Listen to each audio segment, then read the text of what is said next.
వార్త నిజం, బట్ వక్రీకరణ వాస్తవం. ఏంటది అంటే కేంద్ర సంస్థలు అన్నటువంటిది పూర్తి కాలేదు ఆంధ్రప్రదేశ్లో అన్నటువంటి విషయం.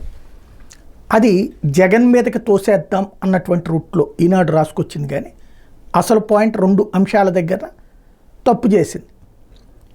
గిరిజన విశ్వవిద్యాలయం ప్లేస్ మార్చడం చంద్రబాబు మీద కోపంతో అని, లేకపోతే ఐఐఎస్ఆర్కి సంబంధించినటువంటిది 2-3 చోట్ల ప్లేస్ మార్చడానికి చంద్రబాబు పేరు వస్తుందని చేశారు అన్నటువంటి అది పచ్చి తప్పు. లీగల్ లిటిగేషన్తో ఉన్న ల్యాండ్స్ ఇచ్చారని కేంద్ర ప్రభుత్వం నిర్మాణం మానేస్తే దాంతో మళ్ళీ సంప్రదింపులు జరిపి ఓకే చేయించుకోవడానికి చాలా కాలం పట్టింది. ఒకసారి ఒకటి ఫిక్స్ చేశాక మార్చాలంటే ఏళ్ల తరబడి పడుతుంది కేంద్రంతో. అదే జరిగింది.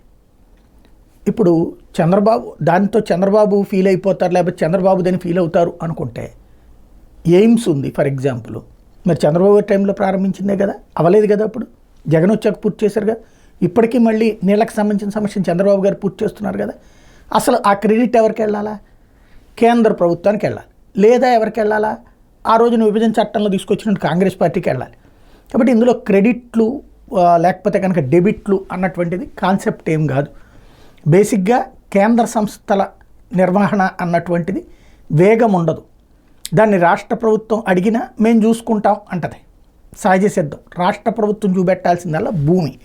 ఆ భూమి వల్ల ఎదురైన ఆలస్యాన్ని, దానివల్ల ఎదురైన సమస్యల్ని అట్లా కేంద్రం ఇచ్చే బడ్జెట్ లిమిటెడ్గా ప్రతి ఏడాది 20 కోట్లు 30 కోట్లు అట్లా ఇచ్చుకుంటూ వస్తుంది.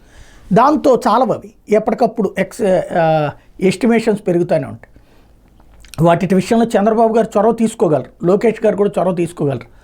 వాళ్ళని చొరవ తీసుకోమని చెప్పడంలో తప్పులేదు. కానీ దాన్ని ఈ రాజకీయ కోణంలో ఇరికించి దాన్ని ఏదో జగన్ వల్లనే ఇవన్నీ ఆగిపోయినాయి అన్నటువంటి కోణాన్ని తీసుకొచ్చేది. ఆల్రెడీ జరుగుతున్న వాటిని అందుముందు చంద్రబాబు గారి టైంలో కూడా పూర్తి కాలేదు కదా, జగన్ టైంలోనూ పూర్తి కాలేదు.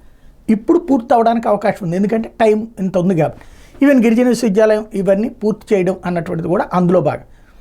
కాబట్టి మనం సరే ప్రజలకి ఎంతసేపటికి ఒక విషయాన్ని వాళ్ళ మెదళ్లలో చేర్చాలనుకుంటే తప్పేం లేదు.